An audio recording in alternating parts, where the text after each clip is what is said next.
Halo, selamat sore semuanya. Dan seperti yang sudah dijadwalkan, jadi kesempatan kali ini mau live bersama Coach Yanti. Dan kita ingin membahas mengenai abundance.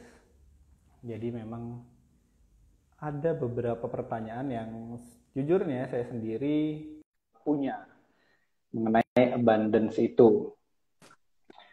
Nah ini dia. Halo Coach, Halo, apa kabar? baik, alhamdulillah. Oke, sebelum coachnya memperkenalkan diri, aku mau ngasih kabar gembira dulu nih ke Coach Yanti. Apa tuh? Sesi kedua kita yang bulan lalu ya, sahabat sejati itu. Eh, Oke, itu targetnya sudah tercapai kemarin, alhamdulillah. Oh wow, Mengenai e-booknya, oh wow, congratulations. alhamdulillah terima kasih buat sesinya, luar biasa banget. Oke, sebelumnya kenalin dong, siapa Oh, sih Coach Yanti ini? oke, terima kasih. Nama saya Yanti Nisro Korbet. Jadi saya ini adalah apa ya? Ya oke, tadi disebut coach gitu ya. Sekarang ada profesi baru sebagai coach. Em, tapi sebelumnya saya ada di market research. Saya lahir dari market research, jadi sudah puluhan tahun di market research. Dan apalagi kemudian saya juga aktif di berbagai apa namanya. Sekarang saya masih bekerja di DK Marketing Research ya. Kemudian di samping itu saya juga aktif di berbagai organisasi non-profit seperti Akademi Berbagi, Data Science Indonesia, dan Soroptimis Indonesia gitu. Oke, menarik. Sebetulnya saya bertanya-tanya gitu loh mengenai Hmm. abundance itu kenapa langsung pas ada postingannya di Facebook langsung saya sautin gitu. Oke. Karena kan Tertarik. kalau dari gimana? Kenapa tertarik tiba-tiba pengen ngajakin ngobrol? Yang pertama karena waktu itu juga sesi kedua apa ya yang gambarnya itu tentang hubungan saya sama Allah itu sesi pertama apa kedua ya? Itu kan Saya nggak hafal, sesi mesti kedua, ngeliat. sesi kedua. Saya masih nyimpen foto-fotonya. Ya, ya. Uh, di situ saya nyoba untuk ngikutin sarannya Coach Yanti, terus kan langsung dapat ininya gitu kan, instan gitu loh. Dalam waktu kurang Hmm. lebih 24 jam saya langsung dapat hasilnya dari Sodakoh itu. Kemudian Hmm. saya bertanya-tanya, soalnya kalau umpamanya kita artikan abundance dalam bahasa Indonesia itu kan kelimpahan gitu kan. Tertahan Sementara ya. di satu sisi bahasa kita dengan bahasa Inggris tuh ada gap Beda. yang cukup besar gitu kan, kayak purpose, goals, destination, destiny gitu kan, di artinya Hmm. sama jadi tujuan padahal itu artinya beda gitu. Hmm. Nah, dari Coach Yanti sendiri sebetulnya abundance itu apa sih definisinya? Oke. Jadi kan kalau sebenarnya abundance itu kalau di dalam bahas di kamus itu basic definisinya adalah to have more than what we need. Jadi mempunyai berkelebihan dari yang kita perlukan. Tapi ada Hmm. definisi yang lain lagi yang saya suka nih ada dari namanya Stephen. Itu dibilang abundance itu adalah ability to do what you need to do when you need to do it. Jadi artinya adalah bahwa kemampuan untuk melakukan apa yang perlu kita lakukan ketika kita benar-benar harus melakukannya. Jadi Oke, bisa dikasih contoh. artinya bahwa uh, kita kalau mau ngelakuin bisa, tapi kita nggak harus ngelakuin. Tapi bahwa kita bisa kalau mau itu dilakukan. Jadi artinya bahwa kita nggak harus apa sih nggak harus yang punya lebih, tetapi bahwa Hmm. uh, itu karena abundance ini adalah bukan kemudian kaya kemudian itu enggak, it's not the fact. Abundance Hmm. itu adalah mindset. Nah, itu yang suka Nah, mungkin ini ya, suka orang suka ya kan saya belum kaya, gimana saya mau abundance gitu yep. ya. No, no, no, no. Abundance itu adalah mindset. Yang makanya waktu Coach Abdillah bilang itu kan, saya uangnya pas-pasan nih, gimana dong gitu kan? Saya bilang Nah, just do it, coba kasih gitu. Tetap memberikan, karena percaya deh nanti kalau udah memberikan pasti dapatnya lebih banyak. Dan terbukti kan, Coach, kan yap, tiba-tiba begitu memberi kemudian dapat tetap tidak berkekurangan, mendapatkan yang justru kelebihan ya. diinginkan, dapatnya malah berkelebihan. Itu. Jadi is the feeling, perasaan bahwa kita ini lebih dari cukup. Tapi nggak harus bahwa kita harus kaya dulu atau harus kelebihan. Enggak, it's a feeling. Makanya saya paling suka tuh contoh adalah yang beberapa waktu lalu ada penduduk desa yang menolak bantuan dari pemerintah, padahal dia biasa saja itu rumahnya saya lihat gitu kan. Cuma mereka bilang nggak usah deh, saya masih cukup, tidak memerlukan bantuan ini. Ini bisa diberikan ke orang yang lebih berkekurangan.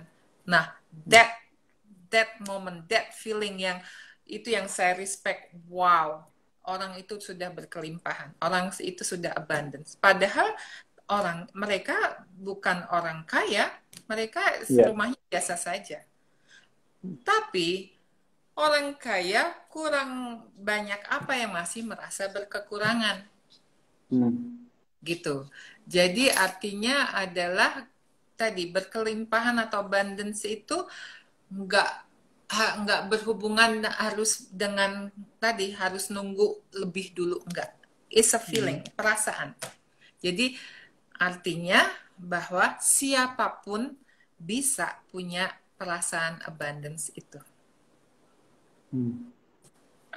Oke, menarik karena ini berkaitan dengan feeling, dengan pikiran ya.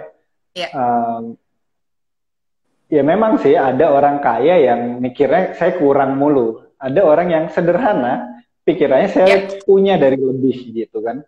Ya. Itu berarti ketika kita mengatakan kita punya lebih dari cukup, di saat itu kita dalam keadaan abundance. Apakah seperti itu? Iya, iya.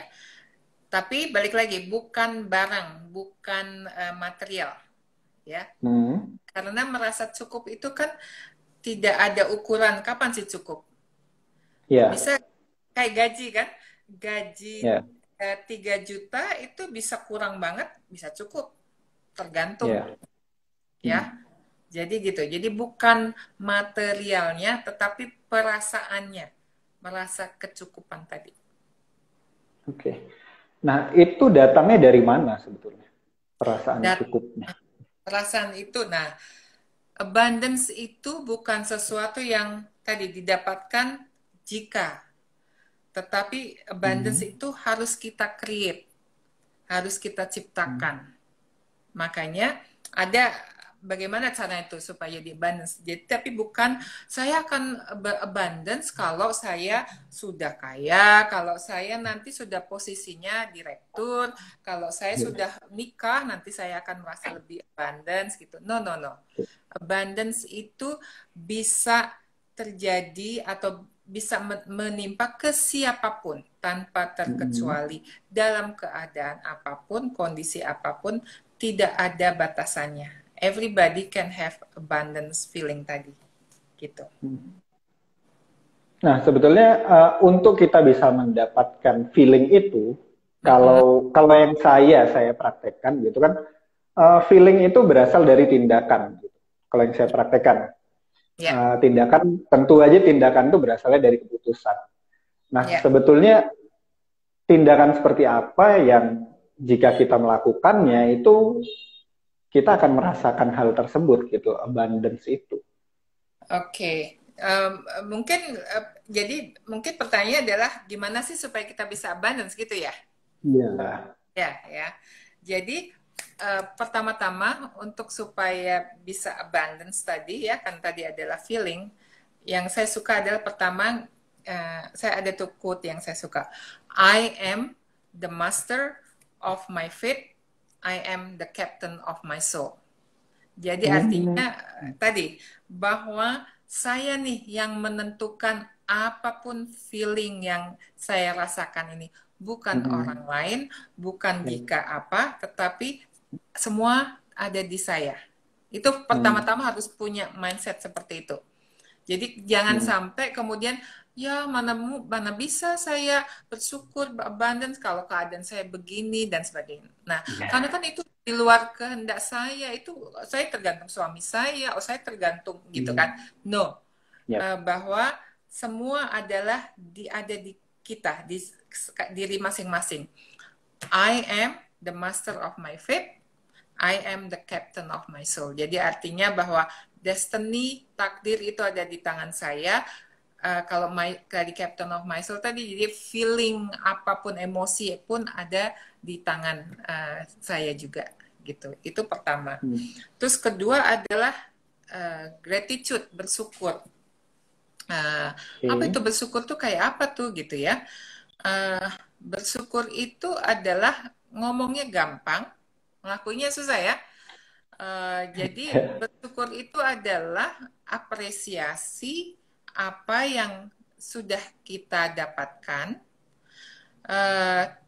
Terus tidak berhenti di situ aja ya, bersyukur ya, bersyukur tapi terus pelit, nah itu nggak bersyukur tuh. Bersyukur tapi terus nggak ngapa-ngapain, nah itu nggak bersyukur, itu cuma omdok berarti. Karena kalau memang ya kan banyak kan yang begitu kan, yang wah kita sudah bersyukur sudah dapat ini ya, tapi terus nggak ngapa-ngapain gitu.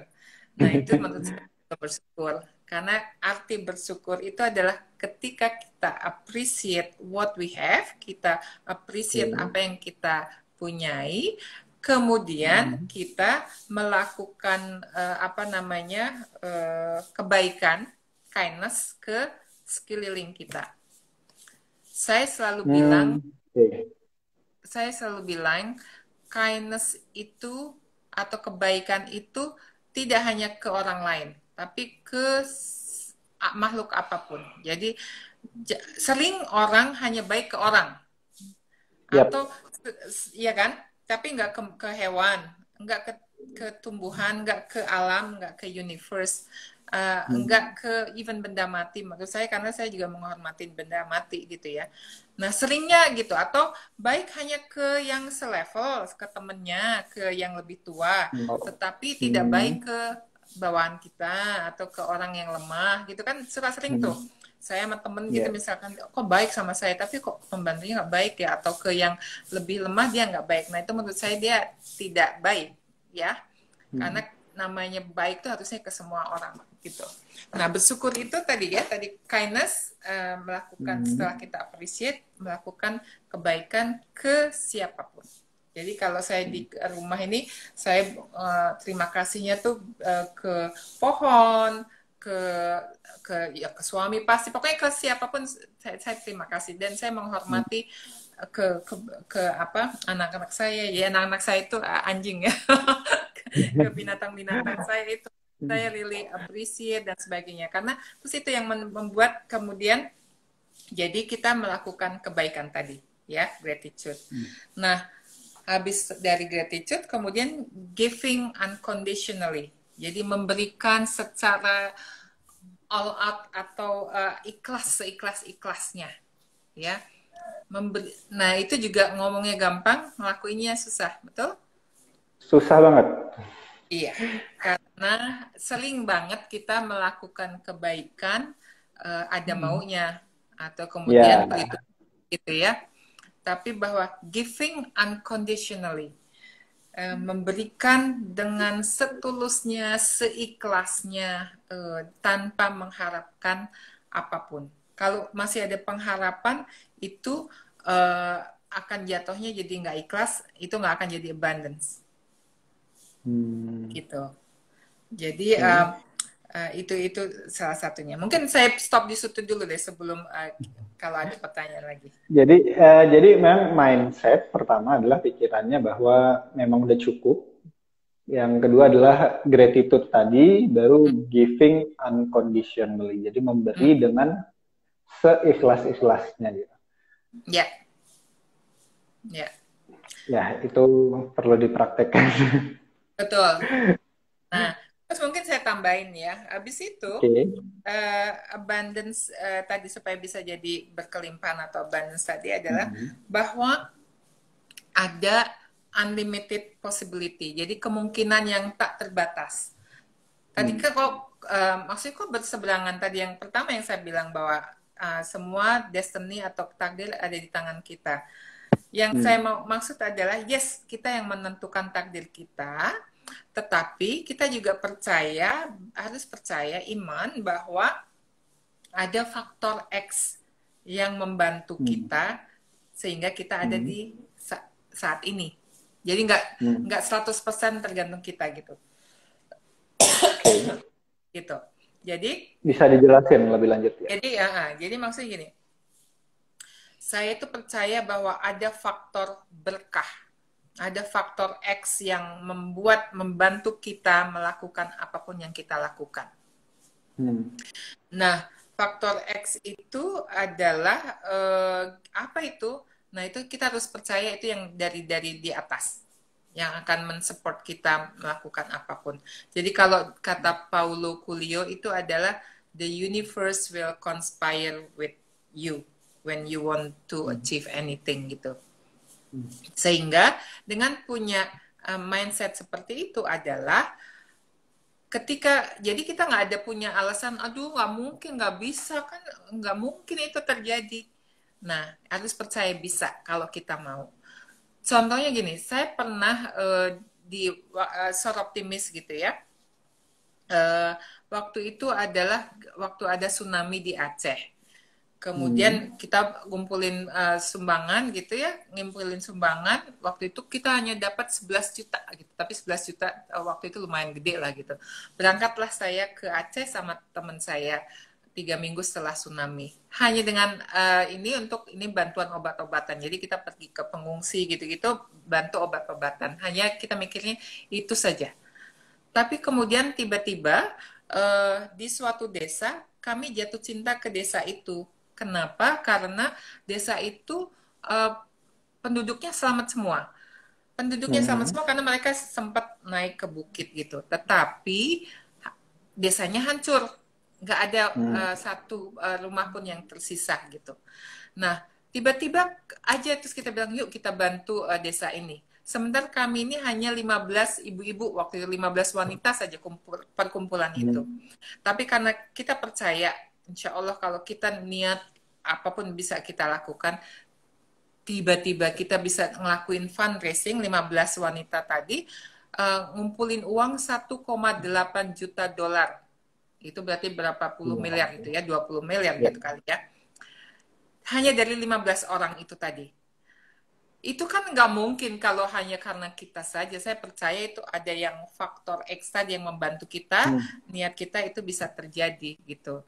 Jadi akhirnya yang tadinya niatnya hanya bantu sekedarnya, kita bisa membangun desa itu dengan 300 rumah, sekolah, pasar, dan sebagainya dengan dari uang sumbangan itu. Bahkan kita Hmm. menolak-nolak waktu itu karena sumbangannya udah cukup, nggak bisa nerima lagi gitu.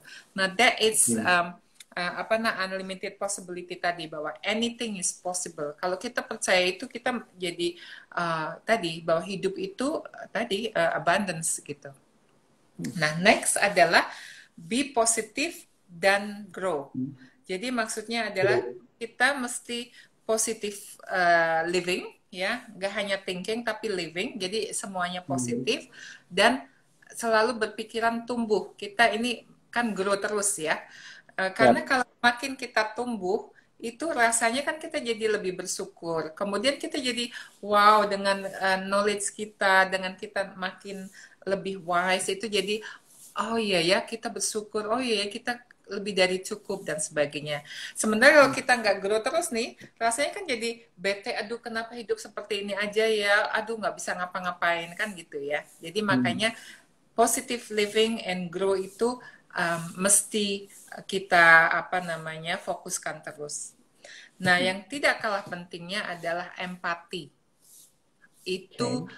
itu juga nggak gampang. Ngomongnya gampang, empati itu untuk meng-create itu nggak gampang. Itu harus Betul. benar-benar praktis. Lebih sensitif dengan sekeliling gitu. Contohnya adalah kemarin saya lagi walk the dog ya, bawa anak-anak jalan-jalan di sekitar rumah gitu. Terus tiba-tiba pas mau menuju rumah, itu di ujung gang gitu, saya lihat ada bapak-bapak naik sepeda jualan kopi gitu kan, banyak tuh ya di jalan-jalan yang pakai sepeda jualan kopi. Tapi saya bilang ini tidak pernah lihat ada bapak-bapak jualan kopi di dekat rumah situ gitu. Saya nggak pernah lihat sebelumnya.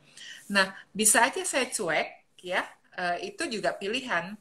Tapi kemudian karena saya sudah berlatih empati, itu tuh saya bilang, aha, ada message apa nih? Kok ini ada sesuatu yang tidak biasa? Langsung saya itu deketin si bapak itu, Pak, bisa ke rumah saya nggak Pak? Ikutin saya aja. Saya ada sembako Pak gitu. Kebetulan saya ada beberapa sembako maksudnya masih punya apa namanya sisa sembako lah gitu. Jadi kemudian dia dengan sepedanya ke rumah, kemudian saya kasih sembako itu. Nah, that kind of thing itu karena saya percaya bisa aja itu utusan Tuhan. Saya pokoknya gitu lah, suka lebay. Saya bilang bisa jadi itu utusan Tuhan. Dikirim sama Tuhan. Iya, karena saya selalu percaya bahwa ya tadi dengan kita sensitif itu Tuhan itu kan pengen berkomunikasi dengan kita, pengen ngetes kita dengan cara apapun kan gitu. Nah kalau kita sensitif, saya masih punya beberapa paket sembako gitu kan. Terus ada orang yang kayaknya perlu dibantu nih gitu. Tapi bisa aja mungkin Tuhan ngetes kan ini si Yanti ini sensitif nggak sih gitu. Gue kasih tuh orang duduk di situ gitu kan. Nah, saya punya pilihan nggak sensitif juga bisa kan gitu ya. Tapi tadi bahwa kita kalau ngelatih empati, ngelatih sensitif itu, kemudian apa yang terjadi kan dengan setelah memberikan I feel great, I feel grateful, saya merasa jadi tadi abundance lagi. Nah, yang terakhir yang penting adalah kita harus punya kemampuan juga letting go, no attachment. Maksudnya adalah kita harus jangan terikat dengan sesuatu, dengan apa ya, aduh, gua nggak bisa kehilangan ini gitu. Nah itu juga akan menstop kita, memblok kita untuk menjadi punya feeling abundance. Jadi artinya bahwa dengan barang apapun, saya juga mencoba melatih ini adalah misalnya ada yang hilang gitu, oh hilang, oh ya udah, itu saya nggak ada feeling apa-apa, oh ya udah mungkin itu bukan milik saya lagi, atau bajunya disetrika sama pembantu saya sobek lah apa gitu, itu saya nggak pernah marah, cuma saya bilang, oh oke, berarti saya ada kesempatan buat beli baju lagi dong ya, saya bilang gitu. Jadi semuanya saya apa namanya, saya nggak ngeras tadi mencoba tidak terikat dengan barang apapun gitu. Jadi letting go. Sama juga dengan ini. Kita berusaha, kita kan melakukan selalu adalah preparation, persiapan, kemudian melakukan usaha. Tapi habis itu kita harus lepaskan ke alam, lepaskan ke universe, ke Allah. Udah apapun yang akan terjadi, terjadilah. Tidak lagi di tangan kita, karena kan kita sudah melakukan yang terbaik. Apapun yang terjadi habis itu bukan di tangan kita lagi gitu. Oke. Ya, menarik banget. Berarti ini memang kayak prinsip-prinsip kebahagiaan itu sendiri ya. Iya. Kayak berempati dan mungkin sedikit saya tambahkan nih buat teman-teman biar meluruskan. Arti empati dan simpati itu berbeda ya. Kalau simpati itu kita melihat kondisi orang lain dari mata kita. Jadi empati itu kita melihat kondisi orang lain itu dari mata kita sendiri. Dari mata mereka. Jadi kayak kita menyatu dengan mereka gitu. Dan yang letting go ini coach sangat apa? Sangat-sangat membantu dalam kesehatan mental. Kebetulan saya 2 bulan lalu bikin kelas WhatsApp dan saya bilang salah satu cara untuk melepaskan tekanan mental, gangguan mental itu membuang barang-barang yang sudah tidak diperlukan. Karena biasanya barang-barang itu menyimpan emosi kita gitu. Akhirnya ada beberapa yang kayak, wah susah banget ini saya dari SD nyimpan, ini ada yang dari SMA, SMP gitu. saya bilang selama kamu ingat sama feelingnya, kamu nggak bakal bisa lepas. Akhirnya satu grup itu ada 18 orang, mereka nyoba semua, ada yang dibuang, yang udah rusak-rusak dibuang, yang masih bagus mereka kasih ke orang. Itu dalam waktu instan mereka ngatain, saya kayak terlepas dari sesuatu. Jadi dulu yang membebani, sekarang ya udah gitu. Sampai ada ibu-ibu yang sekarang justru hobi ketika dia ngeliat barang nggak kepake, udah kasih ke orang, kasih ke orang, kasih ke orang gitu. Jadi Ya. memang ini melatih sebetulnya. Jadi mungkin saya mikirnya ini untuk melepaskan emosi, tapi justru ini adalah satu jalan di mana kita bisa membuka mengeling atau merasakan perasaan abundance itu ya. Ya. Dan yang menarik dari tadi dijelaskan itu kayaknya mengenai manusia dah. Kayak seperti empati, terus memberi,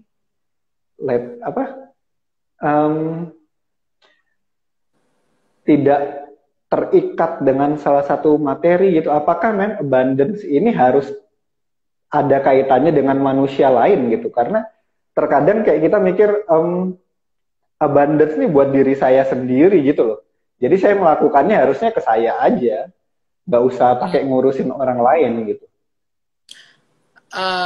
Ya, oke, betul tadi apa namanya abundance itu is our own feeling ya, but we cannot have the abundance without tanpa berhubungan dengan orang lain. So dan tadi ya tidak hanya dengan orang, is dengan makhluk lain juga gitu. Jadi bahwa although the feeling is for ourselves, tetapi bahwa untuk supaya dapat feeling itu kan kita habubin nanasnya adalah dengan orang lain, dengan makhluk lain dan sebagainya gitu. There's no way we have feeling abundance without doing things to others gitu. There's no way.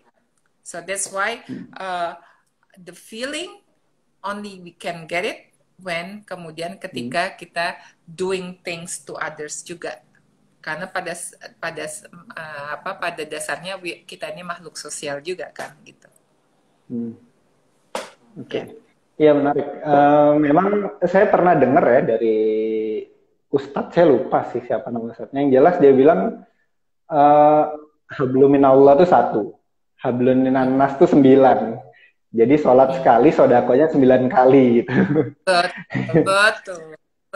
Untuk nunjukin biar baik atau enggak itu bukan apa ya jengkak-jengkrik sholatnya, itu adalah kita ke atas sendiri, itu private, itu adalah cara kita supaya kita bisa jadi manusia yang baik. Insya Allah harusnya kalau sholatnya baik, kita jadi orang baik kan gitu ya. Tetapi ternyata di Indonesia ini sholatnya 5 waktu, umrohnya kenceng, korupsi jalan terus kan. What's going on kan? Ya? Yes. Berarti dia bukan orang baik. Karena orang baik itu adalah ketika dia tingkah lakunya, apa yang dilakukan adalah baik. Kan gitu. Ya. Jadi itu definisi. Makanya betul tadi bahwa 1 sholatnya 9 adalah habluminasnya gitu ya. Karena tadi habluminallah itu urusan pribadi, is private. Bukan untuk orang. Saya nggak peduli kamu mau sholat, mau puasa. I don't care. But what I care, kamu jadi orang baik nggak? Gitu kan? Karena itu adalah pengejawantahan implementasi dari kamu jadi orang tadi melakukan apa yang kamu lakukan kan gitu. Ya. Oke. Kita terus juga apa yang terjadi? Kita juga nerima pertanyaan kan dari teman-teman ya kalau ada yang mau nanya ya. Yes. Kalau ada yang mau nanya silahkan mengenai abundance ini. Iya. Terus apa yang terjadi sama orang yang feel abundance itu? Apa yang terjadi? Biasanya abundance, happiness, sama contentment itu berhubungan. Ya, kebahagiaan, contentment itu kalau bahasa Indonesia itu bahagia dan puas. Kemudian abundance tadi berkelimpahan. Itu tuh satu jalur, saling berhubungan. Jadi biasanya orang abundance ya happy, nggak ada orang abundance kemudian sedih atau menderita victim gitu ya. Nah itu juga kalau kita merasa jadi korban, itu berarti bukan abundance. Karena abundance itu Hmm. adalah karena kita kelebihan. Jadi contoh gini, saya mencoba ya, masih belum jauh, tapi I do care about others. I do love others. Karena apa? Karena merasa saya banyak cinta di dalam diri saya. I feel saya merasa banyak cinta dari suami saya, dari keluarga saya, dari teman-teman saya. Nah, kemudian saya jadi lebih care, lebih love others gitu. Jadi akhirnya kan jadi kayak bulat, mana duluan nih? Saya dicintai duluan atau saya mencintai duluan? Kan itu jadi kayak chicken and egg ya. Tapi selalu kalau Ya. mau mulailah yang duluan memberi gitu. Jadi Hmm. giving first. Nah, ini juga yang mungkin di kesempatan yang baik ini saya pengen share gitu, bahwa kita ini kan kebetulan di culture yang dari kecil, saya pun termasuk yang takers duluan daripada givers, ya. Hmm. Bahwa dari kecil, minta tuh Pak D tuh uangnya banyak, oh lebaran kita nanti minta uang ke siapa-siapa, takers. Dan kalau Hmm. ada temen yang pergi traveling, oleh-olehnya jangan lupa, takers. Ada yang ulang tahun, ayo dong makan-makan, ayo kita ditraktir, takers, ya. That kind of culture yang kita ini dibuat atau kita hidup seperti itu. Saya mau bilang bahwa yuk kita rubah dong, itu sebenarnya bukan kebiasaan yang baik gitu. Nah, seharusnya kita adalah givers duluan. Jadi kalau misalnya ada orang mau traveling, saya doain ya kamu senang-senang di sana, banyak sehat, banyak senang-senang kamu kembali dengan selamat. Saya Hmm. selalu doanya seperti itu. Kalau ditanya mau oleh-oleh apa, Bu, Mami atau Mbak gitu, enggak. Saya doain kamu supaya kamu sehat. Karena saya juga ngerasain. Dan orang yang pergi traveling itu bisa aja budgetnya pas-pasan. Pergi ke luar negeri Ya. itu harga mahal-mahal, kan kebayang kalau temennya banyak terus gimana gitu. Jadi dan itu bikin stres orang yang pergi loh kalau nuntut beli oleh-oleh gitu. Hmm. Nah, jadi itu ulang tahun. Saya lebih suka create habit, yuk kita traktir yang ulang tahun. Teman-temannya menraktir orang yang Hmm. ulang tahun. Itu kan lebih Hmm. ringan. 6 orang naktir 1 orang daripada 1 orang naktir 6 orang kan gitu. Nanti Hmm. jadi lebih ringan, nanti kalau siapa yang ulang tahun gantian. Lebih tetap bisa have fun, bisa makan-makan, tapi tidak memberatkan yang ulang tahun. Terus juga bahwa kita siapapun jangan kita punya mental takers minta gitu ya, tapi givers, karena tangan di atas kan lebih baik daripada tangan di bawah kan, ya enggak Hmm.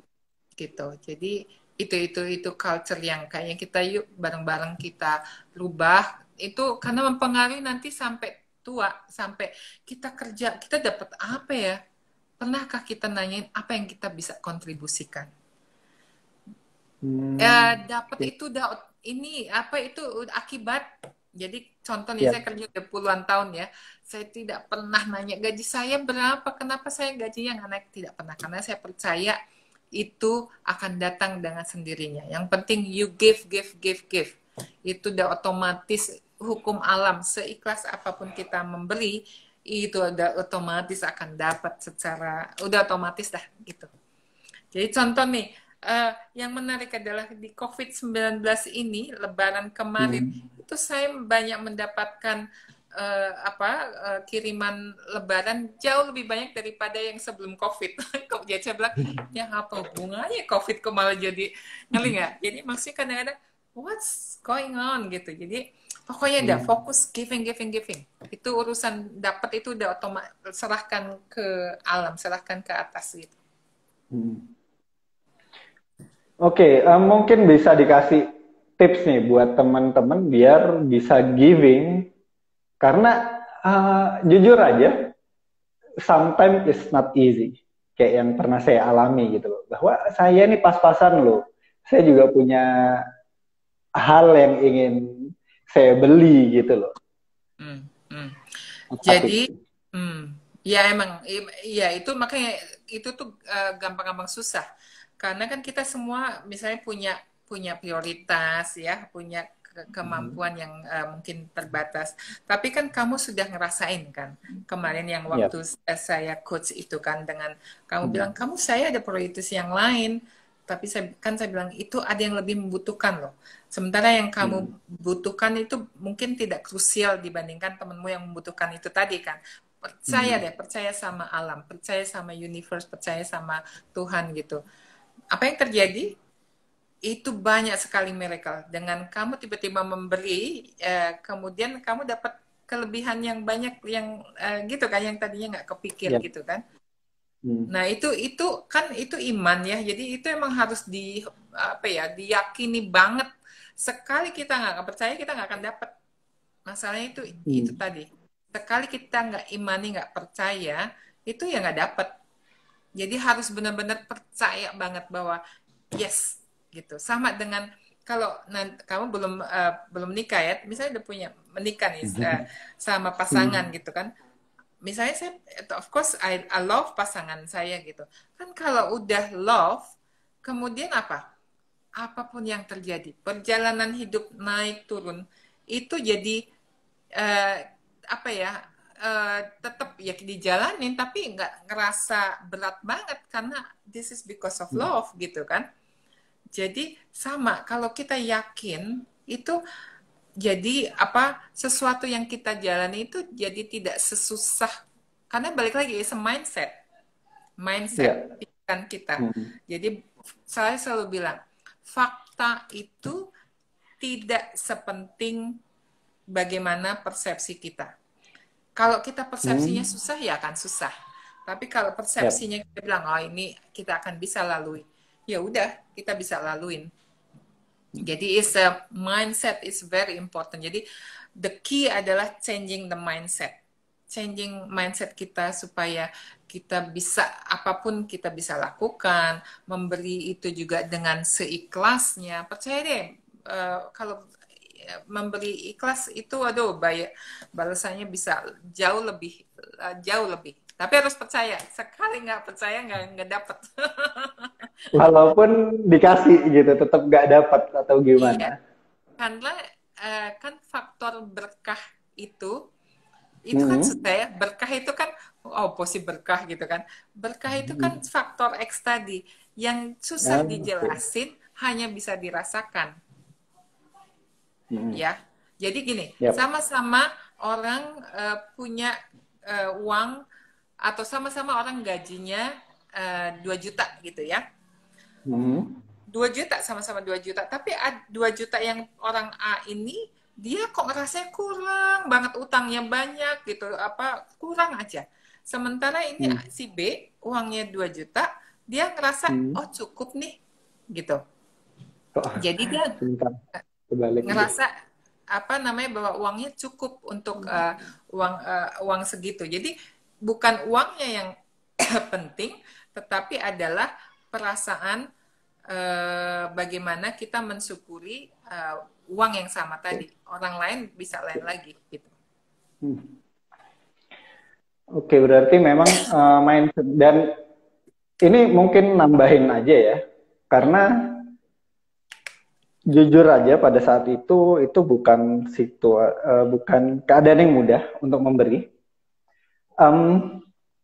Dan saya punya mindset gini, jadi kalau umpamanya saya nggak bisa melakukannya dengan baik, jadi dengan keikhlas itu, saya punya mindset sederhana sih, pakai caranya Steve Jobs. Jadi Steve Jobs kan ketika dia bangun pagi, dia akan berkaca, dia ngomong, kalau ini hari terakhir saya, apa yang mau saya lakukan?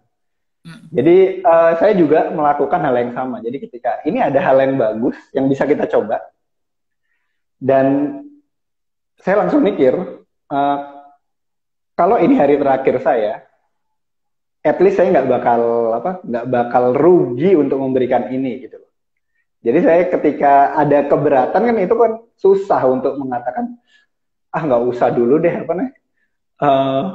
kasih gitu aja gitu tanpa kayak kita mikirin barusan ikhlas, kita mikirin berkah gitu. Soalnya secara logika berkah sama kebutuhan lebih berat yang kebutuhan loh, coach. Kerasanya gitu kan. Oh iya. Tapi at least Tapi justru disitulah apa namanya, disitulah apa ya seninya. Kalau cuma ngasih kita keadaannya berlebih itu nggak ada value-nya, ya kan? Oke. Nah, Ya ya. kan? Value-nya di situ. Ketika kita juga ini menimbang-nimbang, jadi kita kasih nggak nih ya, sementara kita ada apa namanya ini bisa dibeliin yang lain gitu kan.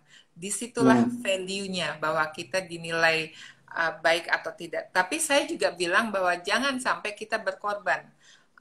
Saya tidak suka kata berkorban. Karena kalau berkorban itu artinya ada yang lose, ada yang win. Ya nggak? Yes. Berkorban itu, aduh saya berkorban demi suami saya. Itu kelihatan saya lose.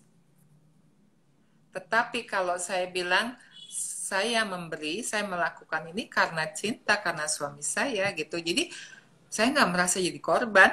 Ketika saya berdua kita melalui rumah tangga ini dan sebagainya, ya nggak ada korban. Karena I feel abundant, I feel love gitu kan. Ya. Padahal melaluinya sama, naik turun kehidupannya sama, jalannya Iya. sama, the feeling different. The feeling Oke. different. Buat teman-teman yang mau nanya, silahkan tanya Oh iya, ke Coach ini Yongki. ada teman-teman saya nih di sini, siapa yang ini Iya. tadi apa? Pak Yos, Pak Manan, Bu ini siapa? Bu Hani, Mbak Mbak Rika ya, Yudi. Yudi, Enok. Silakan kalau ada yang mau nanya. Soalnya ini menarik sih. Sesuatu yang kita sebetulnya pembahasannya kayak kebahagiaan gitu. Jadi standarnya nggak ada. Kayak kita standar kebahagiaannya kayaknya susah gitu kan menetapkan standar. Cuman just feeling gitu. Iya. Oke. Ya silakan yang mau tanya, nggak usah malu-malu. Oke. Pertanyaan berikutnya adalah apa yang terjadi sama orang yang sudah merasakan abundance itu. Jadi kan kalau orang bahagia kan ada tanda-tandanya. Misalkan ketika dia menghadapi satu keadaan yang sulit, dia tidak mengeluh, dia menjalaninya aja gitu. Terus ketika dalam keadaan yang baik, performanya tentu orang yang bekerja dengan bahagia yang tidak akan berbeda jauh. Nah, sementara orang yang abundance nih apa yang terjadi? Apa yang terlihat oleh orang lain gitu loh. Jadi bukan hanya dia yang merasakan. Biasanya orang abundance itu ya nggak berkekurangan. Jadi dia nggak misalnya dia itu jadi kayak beruntung gitu, orang yang beruntung. Jadi dia kayaknya tuh Nah, kaya banget ya enggak, tapi kok kayaknya cukup terus ya gitu. Kemudian dia itu kok temennya banyak ya, padahal dia orangnya cantik enggak, cakep enggak gitu, tapi kok temennya banyak gitu. Jadi banyak berkah yang dia dapat gitu. Itu ciri-ciri apa orang abundance, dan rasanya itu beruntung terus gitu. Jadi kayak kok bisa ya pas situasi begini kok dia begitu ya gitu. Itu Oke. abundance. Ya enggak? Jadi kok kayaknya nggak mungkin dengan gaji segitu kok dia cukup ya gitu. Oke. Itu karena dia udah abundance. Yang tadi kok mungkin ya ada penduduk yang di suatu desa itu yang menolak bantuan dari pemerintah, padahal dia rumahnya biasa aja tuh. Kok bisa ya menolak? Kan dia abundance. Ya. Jadi oke, ini Yudi maksudnya speechless apa tuh Yud? Pak Yos, Pak Manan, Enok kalau mau ada yang mau tanya silakan ya. Oke, kita punya masih ada 15 menit lebih, mungkin silahkan tanya. Hal-hal lain juga mungkin Coach bisa menjawab gitu. Oh iya. Nah, tolong diceritain dong Coach, pengalamannya selama ini, karena ada beberapa organisasi sama ini yang Coach pegang ya, dan itu berkaitan dengan kayak berbagi, akademi berbagi gitu kan. Iya. Tolong ceritakan dong pengalaman-pengalamannya di sana gitu. Iya, jadi kalau di Akademi Berbagi itu kan adalah ini anak-anak muda yang luar biasa tadi. Dan saya senang motonya Akademi Berbagi adalah berbagi bikin happy. Dan itu benar banget. Jadi tadi kan saya bilang salah satu cara untuk supaya kita punya feeling abundance, berkelimpahan itu adalah giving unconditionally. Jadi memberikan dengan ikhlas, dengan udah deh dengan tulus gitu ya. Nah, karena apa? Nggak usah, saya kalau misalnya ada memberi orang itu, aduh jangan terima kasih. Nggak usah terima kasih, bener deh. Karena apa? Saya udah happy dengan memberi gitu. Forget about itu bilang terima kasih nggak perlu itu, karena kita dengan memberi itu udah happy.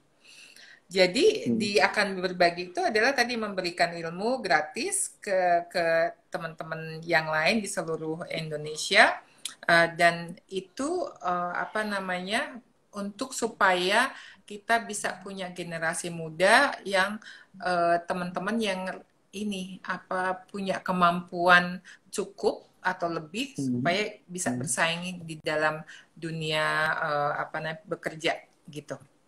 Itu salah satu tujuan kenapa ada Akademi Berbagi gitu. Nah, balik lagi dengan mengajar, kenapa saya juga senang sharing seperti ini, itu jangan bilang saya orang baik, enggak, karena dengan sharing seperti ini tadi, artinya apa? Saya mesti belajar lagi, walaupun kelihatannya udah abundance gitu, tapi saya harus mesti belajar lagi apa itu abundance. Kan jadi membuat saya jadi belajar, membuat saya jadi bertumbuh, ya kan? Karena terus happy, itu balik lagi. Happy itu tidak bisa diganti dengan apapun gitu. Oh, ini ada pertanyaan nih dari Pak Manan. Ini banyak teman-teman saya dulu di Nielsen nih yang di sini. Berlatih memberi, beri ke siapa dan berupa apa? Menarik nih. Ya, that's a very good question. Yang pertama, memberi itu nggak harus uang, ya. Jadi artinya nggak harus nunggu punya uang banyak untuk memberi. Paling gampang memberi itu adalah senyuman, ya. Senyuman, dengan memberi senyuman itu dia memberi kan, dan itu nggak modal, ya nggak? Jadi beri ke siapa dan berupa apa? Tergantung siapanya gitu. Jadi misalkan paling gampang nih ya buat teman-teman untuk latihan memberi itu adalah satu, ke sekeliling apa yang bisa dibutuhkan. Tadi nggak harus uang, bisa perhatian, bisa just untuk nanya how are you. Oh, ini satu lagi nih, karena kebetulan ini yang ikut di sini banyak kan leaders ya. Saya mau bilang nih, salah satu menjadi leaders yang baik itu adalah gini, kalau menanyakan ke timnya, halo apa kabar, itu benar-benar tulus menanyakan dan nunggu jawabannya apa dia jawabnya ya. Karena sering kita basa-basi, apa kabar, tadi misalnya siapapun, apa kabar, itu hanya basa-basi untuk, ya daripada ngomong apa lagi ya, apa kabar gitu. Tetapi latihlah waktu menanya itu dengan tulus, nunggu jawabannya apa. Karena orang itu akan tahu orang yang tulus dengan orang yang enggak. Dan sebagai leader kita harus, karena tugas leader itu adalah take care of team, looking after the team ya. Jadi supaya timnya itu bisa melakukan tugasnya dengan baik. Jadi kalau leadernya tulus, insya Allah timnya juga akan ngerasain ketulusan dari leadernya. Jadi memang jadi leader tuh tadi susah-susah gampang juga gitu kan. Nah tadi Pak Manan ya, jadi itu bisa ke siapa aja, nggak hanya manusia. Memberi itu tidak hanya manusia. Misalnya ke pohon. Saya kalau di rumah, makanya saya bilang saya bicara dengan pohon saya. Makasih ya, mencoba, walaupun saya nggak bagus merawat ya, tapi tadi saya mencoba untuk komunikasi dengan mereka. Terus juga mungkin latihan juga, kalau bisa melatihan memberi ini adalah gini, coba sehari sekali WA ke orang, temen atau siapapun yang udah lama nggak ada kabarnya, hanya untuk nanya apa kabar. Itu adalah memberi perhatian. Itu memberi juga loh perhatian. Waktu, energinya juga ya. Iya. karena itu apa namanya sangat dibutuhkan. Apalagi sekarang semua working from home ya, stay at home, semua itu jadi individualis kan. Jadi kalau ada orang kemudian memperhatikan itu jadi senang dia akan diperhatikan gitu. Oke, ini ada yang nanya apa nih, Bu? Oh, ini Mbak Kusyanti, Rika nanya. untuk memberi itu apa selalu dilihat dari prioritas dulu. Yang membutuhkan atau siapapun tanpa kita lihat prioritas dihubungkan dengan faktor keikhlasan dalam memberi. Ini juga pertanyaan yang bagus ini. Jadi gimana nih kalau misalnya ada beberapa orang yang sama, siapa yang harus kita beri duluan? Nah, jadi gini, jadi betul. Jadi memberi itu harus ada prioritas untuk yang membutuhkan.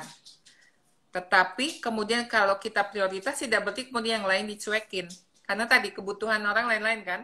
Kalau ada orang yang butuh di-support, perhatian ya kita kasih perhatian. Tapi kalau misalnya hanya ini ada orang yang hanya butuhkan hanya tadi senyuman aja ya nggak, terus kita aku prioritas hanya yang membutuhkan itu, so yang ini nggak disenyumin gitu kan. Jadi tetap bisa kita multitasking memberi ke banyak orang, tergantung tadi apa yang kita bisa beri dan kebutuhan dari masing-masing orang tadi gitu ya Mbak Tika ya. Mungkin ini nyambung ya karena prioritas. Aku pernah ngobrol mengenai contohnya Simon Sinek itu yang kalau kita ketemu pengemis kita ngasih uang ke dia, kita merasa bahagia.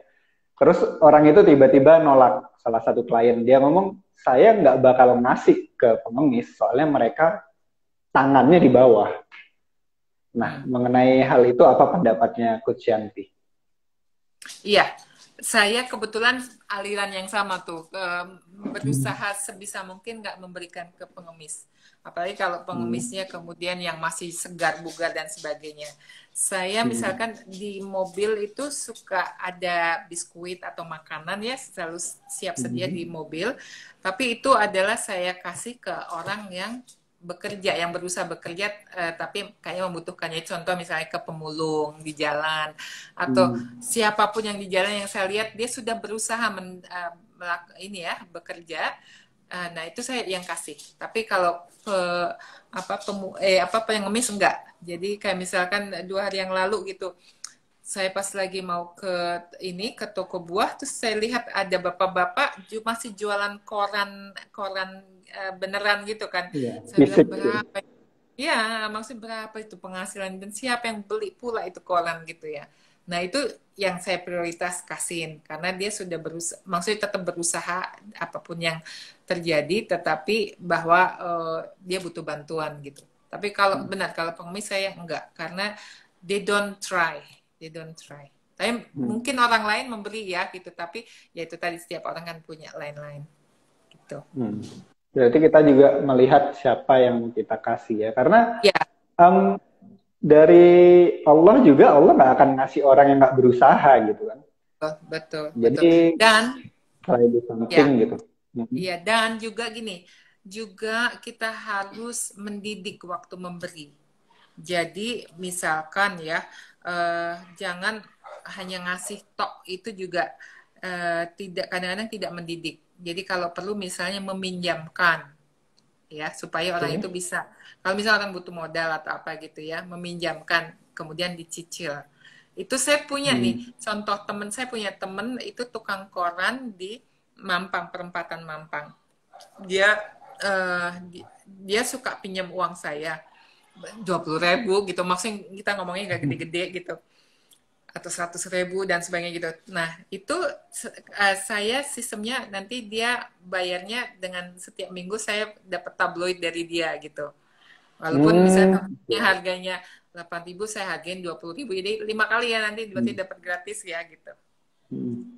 Oke, ini ada dari Pak Suhartyoso. Bagaimana dengan memberi ke pengamen di jalan? Pengamen. Kalau pengamen ini memang ini ya apa namanya? saya kalau pengamen masih ngasih ya, tergantung. Kalau anak kecil apa namanya gitu. Jadi saya juga punya misalkan suka ada ballpoint, suka ada tadi biskuit dan sebagainya. Jadi mencoba sebisa mungkin bukan uang. Karena Hmm, saya tahu kan kalau uang itu nanti dikasihin ke itu ada grupnya kan ya pengamen terus ada grupnya apa namanya yang mesti dia store kayak gitu.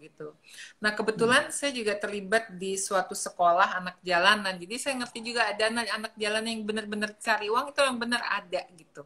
Tapi banyak juga yang salah gunakan oleh preman-preman gitu ya. Jadi akhirnya hmm. saya sistemnya ya udah pokoknya saya punya banyak biskuit aja gitu kan toh ngasih dia dimakan gitu kan untuk buat makan mereka gitu jadi itu yang biasanya saya lakuin. Jadi ngasih sesuatu yang habis buat mereka aja gitu, kayak Mm-mm. makanan ya, minuman gitu ya.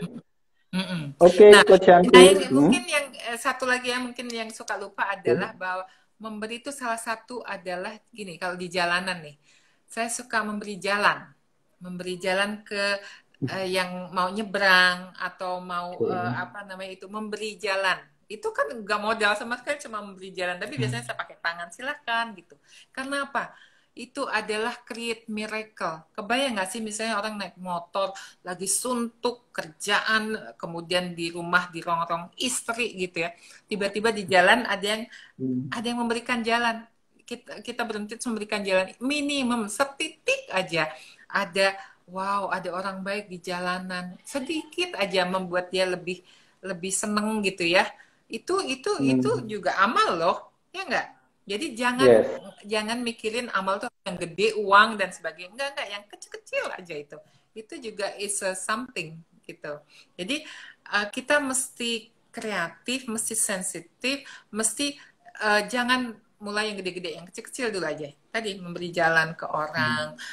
saya nih kebetulan kan misalnya naik sepeda ya suka naik sepeda gitu keliling Jakarta juga gitu jadi saya ngerasain naik sepeda itu kalau disuruh berhenti tuh capek jadi saya karena tahu itu kalau ada orang naik sepeda saya duluin saya tahu tuh rasanya tuh Hmm. apa naik sepeda itu kalau nggak bisa diberhentiin gitu atau dengan saya banyak naik sepeda saya tahu jalan naik jalan turun yang kalau naik motor atau naik mobil nggak kerasa sama aja gitu nah Hmm. itu kan jadi lebih sempat lebih empatinya lebih keluar kan karena saya tahu jalan naik turun gitu anyway jadi gitu ya jadi apa namanya pokoknya latihan yang kecil-kecil aja nggak usah yang gede-gede ngomongnya yang kecil-kecil Oke, ya udah berarti satu memang jam nih ya dimulai dari yang kecil aja.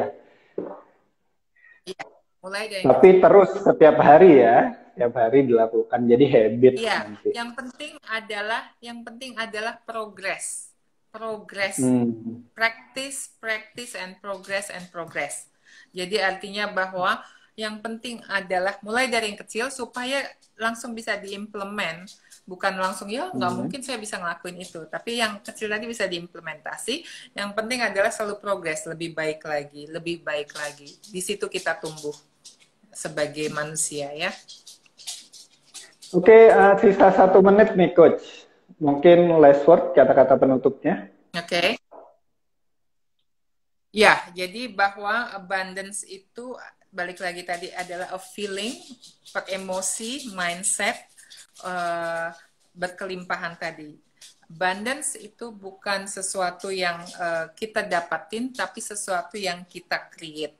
Dan untuk menjadi Hmm. punya feeling abundance tadi ada practice-practice atau apa namanya yang harus kita punyai atau lakukan. First tadi adalah mindset. I am the master of my fate. I am the captain of my soul. Jadi bahwa destiny, apapun yang terjadi itu ada di tangan kita. Yang kedua kemudian Hmm. adalah gratitude, bersyukur. Ya banyak-banyak bersyukur, appreciate apa yang kita punya. Dan yang ketiga adalah giving unconditionally, memberi bukan taker tapi giver dan secara ikhlas dan tulus. Yang keempat adalah unlimited possibility, bahwa anything is possible.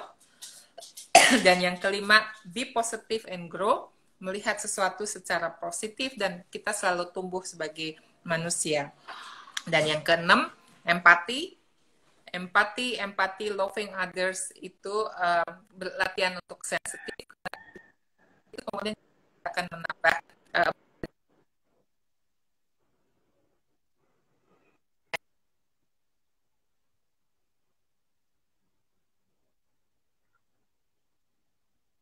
tidak terikat dengan siapapun. Apapun yang terjadi, no hard feeling.